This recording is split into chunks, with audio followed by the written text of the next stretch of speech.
Alors bonjour à tous, aujourd'hui nous continuons notre lecture de la Bible à la lumière de la tradition de l'Église et nous en sommes rendus au chapitre 13 et 14 du livre des Nombres qui sera intitulé Le découragement des explorateurs.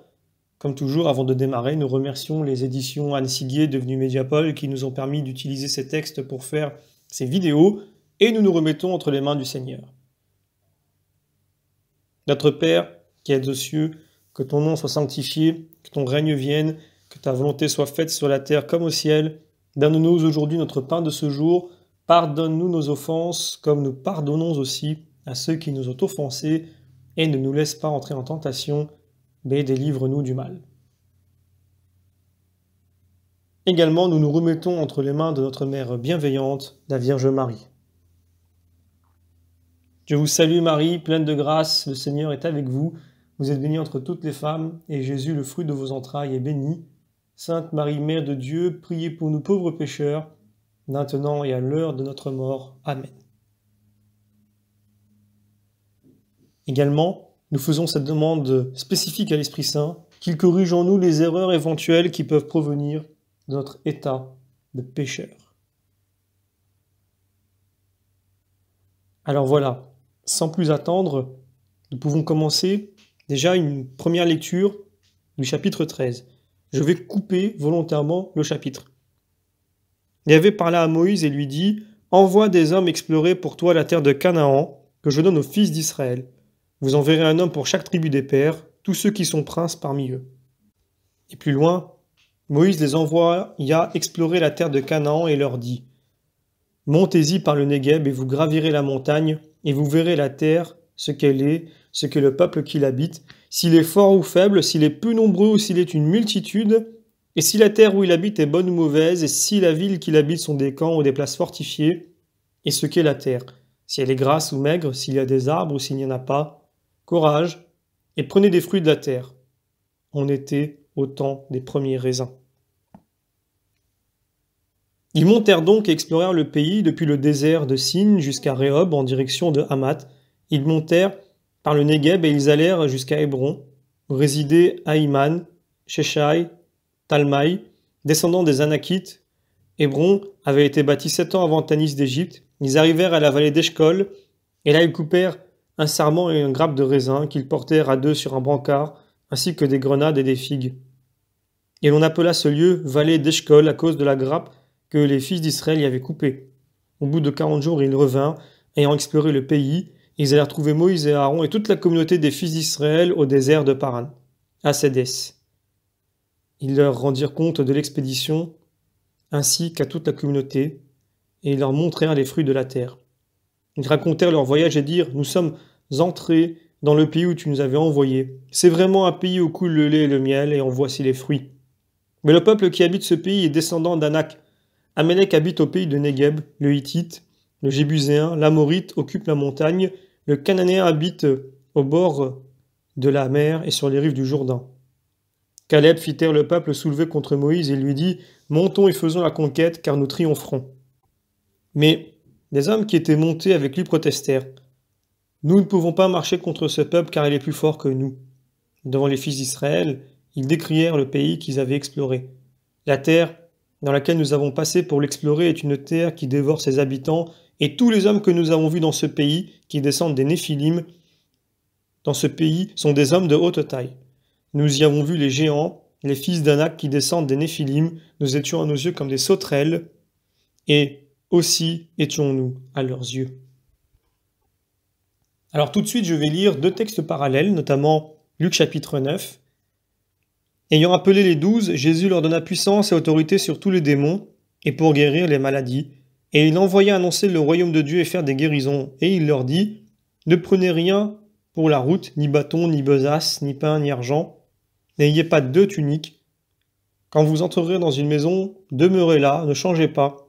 Et si l'on ne vous reçoit pas en sortant de cette ville, secouez la poussière de vos pieds comme témoignage contre eux. » Ils partirent et ils circulaient de village en village, annonçant la bonne nouvelle et guérissant partout.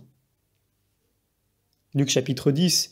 Les 72 disciples revinrent joyeux en disant « Seigneur, même les démons nous sont soumis en ton nom. » Il leur dit « Je voyais Satan tombant du ciel comme un éclair. Voici, je vous ai donné pouvoir de fouler aux pieds les serpents et les scorpions et toute la puissance de l'ennemi, et rien ne vous nuira. Cependant, ne vous réjouissez pas de ce que les esprits vous sont soumis, réjouissez-vous plutôt de ce que vos noms sont inscrits dans le ciel. En cette heure, il tressaillit de joie dans l'Esprit Saint et il dit, « Je le confesse, Père, Seigneur du ciel et de la terre, et je t'en rends grâce. Tu as caché ces choses aux sages et aux prudents, et tu les as révélées aux petits. Oui, Père, c'est là ce qui plaît à tes yeux. Tout m'a été donné par mon Père, et nul ne sait qui est le Fils, à part le Père, et nul ne sait qui est le Père, à part le Fils, celui à qui le Fils voudra le révéler. » Alors, Saint Cyril d'Alexandrie, rapprochant les 12 explorateurs des 72 annonciateurs du royaume de Dieu, y voit l'annonce que rien ne doit nous effrayer puisque les disciples du Christ tiennent de lui pouvoir de vaincre toutes les puissances de l'ennemi. Bien davantage, dès ici-bas, nous pouvons nous réjouir de ce que nos noms sont déjà écrits au ciel, où le Christ lui-même nous prépare une maison, une ville, un royaume. Et suivant cette même perspective, Origène voit dans les géants de ce chapitre l'image des principautés et puissances, autorités de ce monde de ténèbres. Car ce n'est pas contre des adversaires de chair et de sang que nous avons à lutter, Éphésiens chapitre 6, mais contre le fort armé que seul vaincra un plus fort, le Christ. Et j'enchaîne tout de suite sur le chapitre 14. Alors toute la communauté éleva la voix et cria, et le peuple pleura cette nuit-là. Tous les fils d'Israël murmurèrent contre Moïse et Aaron, et toute la communauté leur dit, « Que ne sommes-nous morts sur la terre d'Égypte? Que ne sommes-nous morts dans ce désert? Pourquoi Yahvé nous mène-t-il dans ce pays? Pour que nous tombions sous l'épée, pendant que nos femmes et nos enfants seront la proie de nos ennemis? Ne vaut-il pas mieux pour nous retourner en Égypte? » Et ils se dirent l'un à l'autre, « Donnons-nous un chef et retournons en Égypte. » Moïse et Aaron se prosternèrent la face contre terre en présence de tout l'ensemble de la communauté des fils d'Israël.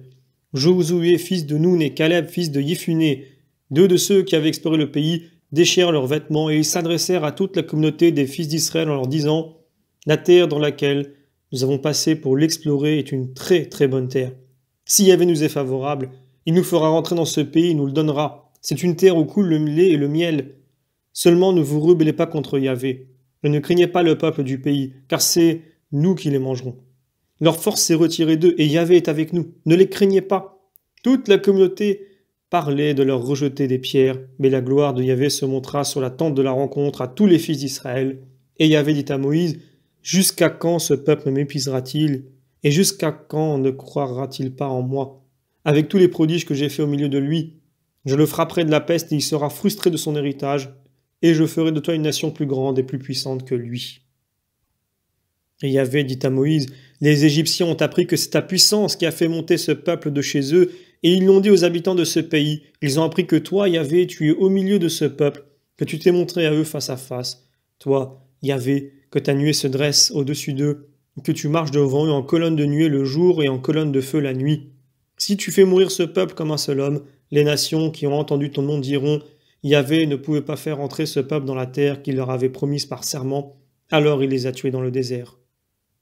Maintenant que mon Seigneur magnifie donc sa puissance comme tu l'as proclamé en disant « Yahvé, lent à la colère et riche en miséricorde, qui supporte le crime et le péché, mais il ne déclare pas innocent et visite le crime des pères sur les fils jusqu'à la 3e et 4e génération. Pardonne donc le crime de ce peuple, car ta miséricorde est si grande, et tu as porté ce peuple depuis l'Égypte jusqu'ici. » Et Yahvé dit « Je pardonne selon ta parole, mais je suis vivant, et la gloire de Yahvé remplit toute la terre. » Tous ces hommes qui ont vu ma gloire, qui ont vu mes signes en Égypte et dans le désert, qui m'ont tenté voilà 10 fois et qui ne m'ont pas écouté. Jamais ils ne verront la terre que j'ai promise par serment à leur père. Non, aucun de ceux qui me méprisent ne le verra. Cependant mon serviteur Caleb, parce qu'un autre esprit habite et qu'il m'a suivi pleinement, je le ferai entrer dans le pays où il est allé, et sa descendance le possédera. Comme Amalek et Canaan habitent la vallée, demain bifurquez vers le désert en direction de la mer des joncs. Suivant le compte des jours pendant lesquels vous avez exploré le pays, 40 jours à 1 année par jour, vous porterez la peine de vos fautes pendant 40 ans, et vous saurez ce que c'est que d'être délaissé de moi. Moi, Yahvé, j'ai parlé. Si je ne fais pas cela à toute cette communauté mauvaise qui s'est léguée contre moi, ils finiront dans ce désert, c'est là qu'ils mourront.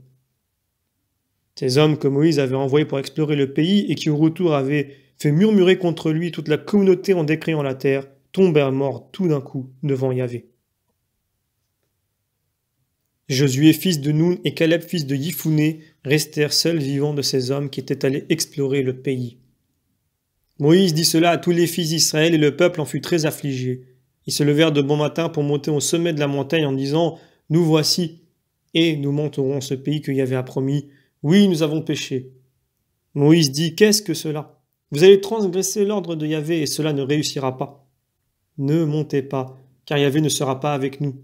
N'allez pas vous faire battre par vos ennemis, car Amalek et Canaan sont là, en face de vous, et vous tomberez sous le glaive, parce que vous vous êtes détournés de suivre Yahvé, et Yahvé ne sera pas avec vous. » Ils s'obstinèrent à monter au sommet de la montagne, mais l'arche de l'alliance de Yahvé et Moïse ne quittèrent pas l'intérieur du camp. Alors l'Amalécite et le Cananéen qui habitent cette montagne descendirent, ils battirent les Israélites et les taillèrent en pièces jusqu'à Horma. Alors, je vais tout de suite prendre deux textes parallèles, Psaume 78 et Psaume 95. Tout ce que nous avons entendu et connu, que nos pères nous ont raconté, ne le cachons pas à leurs fils, afin qu'ils mettent en Dieu leur espérance, n'oublient pas les actions de Dieu et gardent ses préceptes.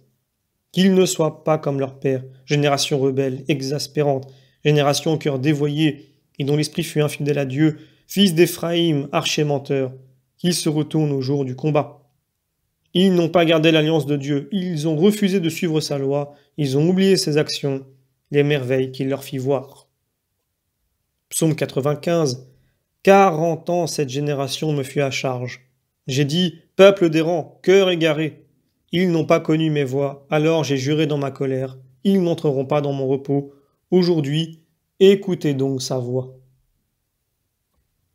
Alors, les psaumes reviennent souvent sur cette tentation du désert, et plus précisément le dernier que je viens de vous lire, le 95, qui vise vraiment ces deux chapitres. L'Épître aux Hébreux nous apprend à lire ces versets du psaume 95 comme s'adressant encore à nous, dans le permanent aujourd'hui de la parole de Dieu. Et comme ce passage de l'Épître aux Hébreux se conclut immédiatement sur l'avertissement des exigences de la parole de Dieu, mais aussi du bon guide que nous avons eu dans cette parole de Dieu incarné qui est le Christ, Rupert de Dutz, que je vais vous lire par la suite, met en rapport l'exploration des nombres et l'étude des Saintes Écritures pour atteindre au repos de Dieu. Donc ne prenons pas l'amusant symbolisme dont il parle, le célèbre retour des explorateurs portant à deux la grappe énorme pour une invention gratuite. C'est plutôt une broderie autour de la signification spirituelle permanente du récit biblique. Je prends le commentaire de Rupert de Dutz. Que signifie cette terre sinon le repos du Seigneur? Quel est, dis-je, ce repos du Seigneur? Aujourd'hui, ayant donc son jour déterminé, après le 7e jour où le Seigneur se reposa de ses œuvres. C'est la résurrection de la chair, la résurrection du Christ et le glorieux repos du Seigneur. Ce repos, cette terre des vivants, nous sommes envoyés pour l'explorer, nous tous qui avons en main les Saintes Écritures. C'est pour ceux qui comprennent l'Écriture que l'on chante. Le Seigneur vous a introduit dans une terre où coule le lait et le miel, afin que la loi du Seigneur soit toujours dans votre bouche. À force de lire et de scruter, montons dans cette terre excellente, explorons-la. Nous sommes arrivés à la colline de la grappe, le rameau est coupé avec son raisin. 2 hommes le portent sur un brancard. Qu'est-ce que le torrent de la grappe sinon la passion de notre Seigneur Jésus-Christ? Car en lisant les prophètes, nous comprenons qu'il fallait que le Christ souffrit et ressuscitât d'entre les morts. Comment le rameau a-t-il été coupé avec sa grappe sinon par le feu de la passion? Son âme a été détachée du corps. Il est arrivé à ce rameau ce que le prophète avait dit. Il a été retranché de la terre des vivants. Et ce rameau coupé, 2 hommes le portent. Cela signifie que 2 peuples adorent le Christ en croix et confessent qu'il est ressuscité des morts. Naturellement, celui qui marche en avant du brancard ne voit pas ce qu'il porte. Mais celui qui vient derrière l'a toujours devant les yeux. C'est pourquoi le premier peuple ne vit pas la grappe, c'est-à-dire le Christ qu'il portait par la foi. Mais nous qui suivons, nous voyons la réalité du salut. Elle nous est présente alors que ceux-là n'en avaient que l'espérance. L'un de nos explorateurs a dit « Ce qui fut dès le commencement, c'est que nous avons entendu, ce que nous avons vu de nos yeux et que nos mains ont palpé. » 1 Jean chapitre 1. Je vais prendre texte parallèle, Hébreux chapitre 3.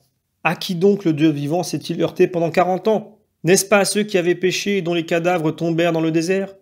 À qui jura-t-il qu'ils n'entraient pas dans son repos? N'est-ce pas à ceux qui refusèrent de croire? Et Hébreux chapitre 4. Craignons donc que la promesse d'entrer dans son repos nous ayant été laissée, tel d'entre vous n'estime avoir manqué l'occasion, car nous avons reçu la promesse comme cela. Or la parole entendue ne leur a servi de rien, parce qu'ils l'entendaient sans y ajouter foi. Si Josué leur avait procuré le repos, on ne parlerait plus après cela d'un autre jour.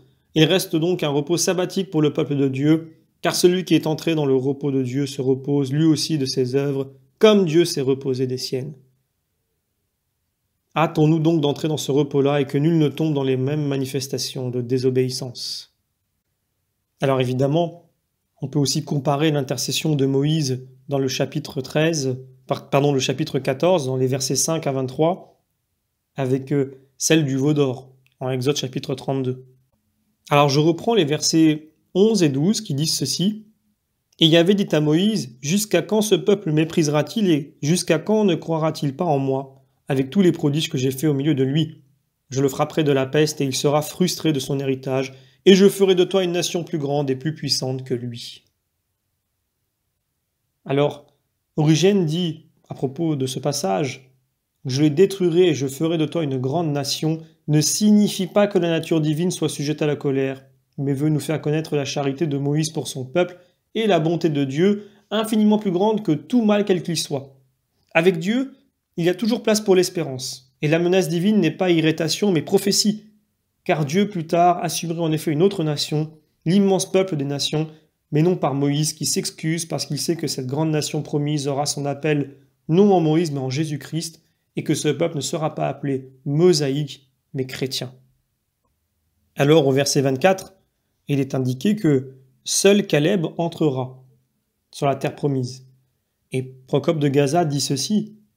Il déclare que seul Caleb entrera dans la terre promise parce qu'animé d'un esprit de foi et d'obéissance, il met à part Josué parce que Josué est la figure du vrai Josué, sauveur du peuple. Donc Josué, Jésus. Je vais prendre un texte parallèle de Deutéronome chapitre 9. J'ai prié Yahvé et je lui ai dit, Adonai Yahvé, ne détruis pas ton peuple et ton héritage, que tu as racheté par ta majesté, que tu as fait sortir d'Égypte par ta main forte. Souviens-toi de tes serviteurs, Abraham, Isaac et Jacob.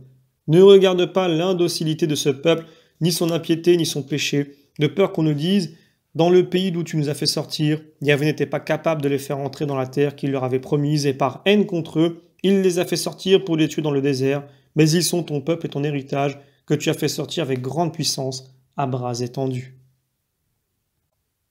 Psaume 86. Seigneur de douceur et de clémence, riche en miséricorde pour qui t'invoque. Seigneur, écoute ma prière, entends-moi, je t'en supplie. Vers toi, au jour de mon angoisse, j'ai clamé, tu m'exauceras. Nul n'est comme toi parmi les dieux, Seigneur. Il n'y a rien de pareil à tes œuvres. Toutes les nations que tu as faites viendront se prosterner devant toi. Seigneur, elles rendent gloire à ton nom. Oui, tu es grand, toi qui fais des merveilles, tu es Dieu, toi seul. Mais toi, Seigneur, Dieu de tendresse et de pitié, patient, fidèle, riche en miséricorde, regarde-moi et pitié de moi.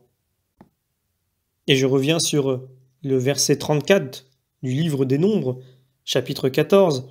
Suivant le compte des jours pendant lesquels vous avez exploré le pays, 40 jours à 1 année par jour, vous porterez la peine de vos fautes pendant 40 ans et vous saurez ce que c'est que d'être délaissé de moi. Alors je prends un commentaire d'Origène à ce sujet. À 1 année par jour d'exploration, vous serez puni de vos péchés pendant 40 ans. Je redoute de scruter ce mystère. Si tout pécheur doit faire 1 an de pénitence pour un jour de péché, nous qui péchons tous les jours, combien de siècles, ou de siècles, nous faudra-t-il pour effacer nos péchés? Ici dira-t-on peut-être, Dieu se montre juste mais non pas clément. Écoute un exemple matériel. Quand le corps reçoit une blessure, si le coup n'a pris qu'un instant, combien faudra-t-il de temps et de douleur avant d'obtenir la guérison? Et si tu passes des blessures du corps à celles de l'âme, qui est blessée chaque fois qu'elle pêche, combien de temps crois-tu nécessaire pour les guérir? Si nous pouvions voir combien notre homme intérieur est blessé par le péché, nous résisterions, comme dit l'Écriture, jusqu'à la mort. Mais du moment même où tu te retournes vers Dieu, tu es sauvé, car tu trouves un avocat qui pour toi intercède auprès du Père, et il a beaucoup plus de poids que Moïse, qui cependant pria pour le peuple d'Israël et fut exaucé. Et peut-être cet épisode de Moïse se trouve-t-il dans l'Écriture pour nous donner confiance, comme le dit Saint Jean dans son épître, « Ne péchez pas, mais si l'un de vous pêche, nous avons un avocat auprès du Père, Jésus le juste. À lui la gloire dans les siècles des siècles. » Alors voilà, je terminerai avec un texte parallèle, Éphésiens chapitre 2. « Vous-même qui étiez morts par vos fautes et vos péchés, péchés dans lesquels vous viviez à la mode de ce monde, suivant le prince de la puissance de l'air, cet esprit qui actuellement est à l'œuvre dans les fils d'incrédulité, et nous aussi, tous, nous vivions jadis dans ces mêmes péchés, en pleine convoitise de la chair, exécutant les volontés de la chair et des pensées, car nous étions par nature enfants de la colère comme les autres, eh bien, Dieu qui est riche en miséricorde nous a fait tous vivre d'une même vie avec le Christ, à cause de l'amour surabondant dont il nous a aimés, alors que nous étions morts par nos péchés. Oui, c'est par grâce que vous avez été sauvés, dont le Christ nous a ressuscités avec lui, et nous a fait siéger avec lui dans les cieux. » Alors je peux encore prendre un texte parallèle, Romains chapitre 8. « Que dire à cela? Si Dieu est pour nous, qui sera contre nous? Lui qui n'a pas épargné son propre Fils, mais l'a livré pour nous tous. Comment avec lui ne nous aurait-il pas tout donné? Qui donc mettra en accusation les élus de Dieu, quand c'est Dieu même qui les justifie? Qui les condamnera quand le Christ Jésus, qui est mort, qui est ressuscité et qui est à la droite de Dieu, est aussi celui qui intercède pour nous? Qui nous séparera de l'amour du Christ? La tribulation, l'angoisse, la persécution, la faim, le dénouement, le péril, le glaive, ainsi qu'il est écrit, « À cause de toi, nous sommes livrés à la mort tout le jour, traités comme brebis d'abattoir. » Mais en tout cela, nous sommes vainqueurs par celui qui nous a aimés. J'en ai la certitude. Ni la mort, ni la vie, ni les anges, ni les principautés, ni le présent, ni l'avenir, ni les puissances, ni la hauteur, ni la profondeur, ni aucune autre chose créée ne pourra nous séparer de l'amour de Dieu qui est dans le Christ Jésus, notre Seigneur. Voilà, ce sera tout pour aujourd'hui. Je vous remercie pour votre fidélité et je vous donne rendez-vous pour la prochaine vidéo qui concernera le chapitre 15 du livre des Nombres, qui ne sera pas très longue et qui sera intitulé « Le respect des commandements de Dieu ».